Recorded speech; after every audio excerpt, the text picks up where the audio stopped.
Mon métier pendant 15 ans, c'est arpenter les trottoirs parisiens. Je m'appelle Alexandra Vassilakos. Il y a 20 ans, pour la danse et les études, je quittais mes parents, mes amis, La Réunion, direction Paris.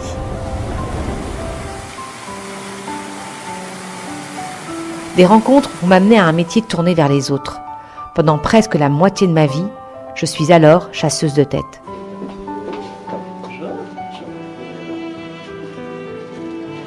Dans les coulisses des cabinets de recrutement parisiens, j'apprends à encaisser les noms, à gérer mes propres frustrations et mes désillusions. J'écoute également celles des autres, leurs regrets, leurs craintes, leurs échecs, mais aussi leurs aspirations, leurs espoirs, leur reconstruction et leur victoire. Les yeux dans les yeux, j'aide des milliers de personnes en recherche soit du candidat idéal, soit du job idéal. Certaines passionnées, d'autres sans aucune motivation. En début de carrière, le monde du travail s'offre à moi, avec ses promesses, ses enseignements. Je m'affirme dans l'entreprise. Je me sens récompensée par plus de responsabilités, plus de travail, plus de pression. Pendant 15 ans, c'est la course à la performance, l'engrenage de la réussite. Je nourris mon ego et j'oublie mon moi profond. Quelle place reste-t-il alors pour ma vie de femme ? Pour voyager, danser, voir les gens que j'aime, mes amis, fonder une famille ? J'ai le sentiment du premier rôle dans la trilogie métro, boulot, dodo et du second dans famille, enfant et moi.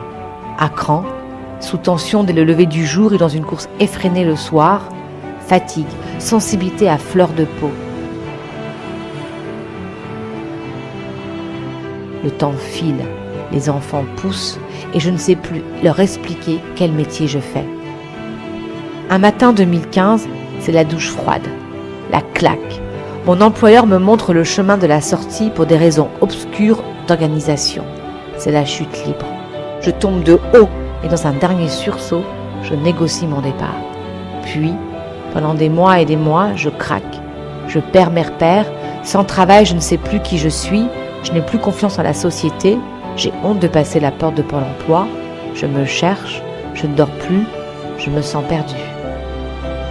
En décembre de la même année, ma meilleure amie, ma danseuse et chorégraphe idéale, mon Pygmalion, quitte ce monde déçu d'un long combat.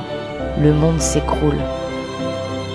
Les questions se bousculent dans ma tête et l'une d'elles m'obsède. Et moi si je pars, qu'est-ce que je laisse derrière moi ? Quelle image mes enfants garderont-ils de moi ? La vie, ça ne peut pas être ça. Il doit forcément y avoir un après. Au printemps 2016, je décide d'apprendre le marketing web, la programmation neurolinguistique, l'hypnose ericksonienne et les neurosciences. Je découvre un univers passionnant de gens qui parlent de gratitude, d'être soi, de développement personnel. Je crée Alex for Job, chasseuse de job idéal. Mon objectif est alors de plus en plus clair et double. Apporter les clés de la véritable réussite aux personnes qui souhaitent bâtir ou évoluer dans leur parcours professionnel. Aujourd'hui, du jeune diplômé au cadre dirigeant, je travaille avec eux les techniques modernes de la mise en place d'un profil qui leur ressemble, lisible, cohérent, mis en lumière et juste. Je me réalise en tant que conférencière et j'organise des événements dans lesquels je fais intervenir des personnes inspirantes pour donner au plus grand nombre l'énergie nécessaire pour se reconnecter à leurs rêves et à qui ils sont.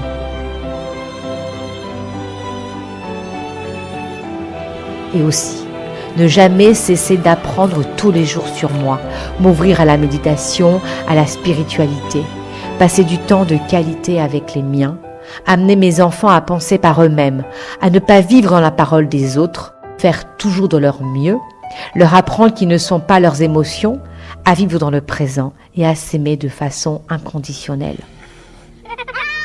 De ces expériences riches, j'en ai tiré l'enseignement fort qu'on est tous à la recherche d'un job idéal, celui qui nous fait vibrer, où notre motivation est infaillible. Un job où notre épanouissement professionnel est en ligne avec nos valeurs, mais aussi où il y a un équilibre vie professionnelle et vie privée. Avec les personnes que j'accompagne, je découvre que j'apporte bien plus que le fait de trouver un job. Je leur permets de s'affirmer, de se révéler et d'être. plutôt que de suivre un chemin balisé au risque de se perdre. Je sais que le but de la vie, c'est de vivre heureux. C'est de continuer à apprendre, à grandir et à apporter notre contribution aux autres. Mais je sais aussi qu'on ne peut le faire que si l'on se respecte soi-même et qu'on n'oublie jamais ses propres valeurs. Depuis, ma vie est pleine de rencontres surprenantes. La réussite se décrète. Elle ne dépend que d'une seule personne, vous.